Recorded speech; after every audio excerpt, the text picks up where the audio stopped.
ഒരു give away ഒക്കെ ആയിക്കൂടെ? ഒരു 200 സബ്സ്ക്രൈബേഴ്സ് ഒക്കെ ആയില്ലേ? നമ്മുടെ അവസ്ഥ നമുക്കല്ലേ അറിയുള്ളൂ. പക്ഷെ എന്നാലും നമ്മുടെ 2 ടോപ്പ് കമന്റേഴ്സിനെ നമ്മളിവിടെ സെലക്ട് ചെയ്തിട്ടുണ്ട്. ഹരിദീൻ പിന്നെ അസ്ലി ഫിൽസീൻ. ഇനി ഇവരുടെ പേരൊക്കെ എന്തിനാ ഞാൻ എഴുതി വെച്ചേന്നല്ലേ? ചിലർക്കൊക്കെ ഇപ്പോൾ ഓൾറെഡി കത്തിയിട്ടുണ്ടാവും നമ്മൾ എന്താ ചെയ്യാൻ പോണെന്ന്. നമ്മളൊരു 200 സബ്സ്ക്രൈബേഴ്സ് ആയി കഴിഞ്ഞാൽ ഒരു ജേർണലിംഗ് ചെയ്യണമെന്ന് ഞാൻ പറഞ്ഞിട്ടുണ്ടായിരുന്നു.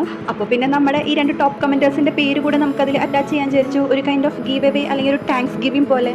ഈ ടോപ്പ് കമന്റേഴ്സിന് ഞാൻ എടുത്തത് ഇവരാണ് നമ്മുടെ ചാനലിൽ ഏറ്റവും കൂടുതൽ കമന്റ്സ് ഇട്ടത്. ഇവർ ഒറ്റ വീഡിയോയ്ക്ക് മാത്രമല്ല കമന്റ് ചെയ്തത്, മൾട്ടിപ്പിൾ ആയിട്ട് കുറേ അധികം വീഡിയോസിന് നമുക്ക് കമന്റ് ചെയ്തിട്ടുണ്ട്. അപ്പോൾ തന്നെ എനിക്ക് മനസ്സിലായി ഇവർ നമ്മുടെ വീഡിയോസ് ഒക്കെ കാണാറുണ്ടെന്ന്. അപ്പോൾ അങ്ങനെ സപ്പോർട്ട് ചെയ്യുന്ന ആൾക്കാർക്ക് വേണ്ടി നമ്മൾ എന്തെങ്കിലുമൊക്കെ ഒന്ന് ചെയ്യണ്ടേ? ഇപ്പോൾ നമ്മളെ കൊണ്ട് ഇപ്പോൾ ചെയ്യാൻ പറ്റുന്നത് ഇതാണ്. ഇനിയിപ്പോൾ ചാനലൊക്കെ അത്യാവശ്യം നന്നായിട്ട് ഗ്രോത്ത് ഒക്കെ ആയി കഴിഞ്ഞാൽ നമുക്ക് അന്ന് നമ്മുടെ ക്യാപ്പബിലിറ്റി അനുസരിച്ച് നമുക്ക് നല്ല രീതിക്ക് ഗീവ് അവേ ചെയ്യാം. അപ്പോൾ ഈ ഹരിദീൻ ഈ അസ്ലി ഫിൽസി നമ്മുടെ വീഡിയോ കാണുന്നുണ്ടെങ്കിൽ കമന്റ് ചെയ്യണം, ഇഷ്ടമായോ എന്ന് പറയണം. അവർ മാത്രമൊന്നുമല്ല, നിങ്ങൾ എല്ലാവരും കമന്റ് ചെയ്യണം. വീഡിയോ ഇഷ്ടമെങ്കിൽ ലൈക്ക് ചെയ്യണം. ഇനി 300 സബ്സ്ക്രൈബേഴ്സ് ആയിട്ട് ചെയ്യുന്ന ജേർണലിൽ ഞാൻ വിചാരിക്കുന്നു എനിക്ക് 2ൽ കൂടുതൽ ഇതേപോലത്തെ ടോപ്പ് കമന്റേഴ്സിന്റെ പേര് കിട്ടുന്നു. അപ്പോൾ ശരി, ബൈ ബൈ.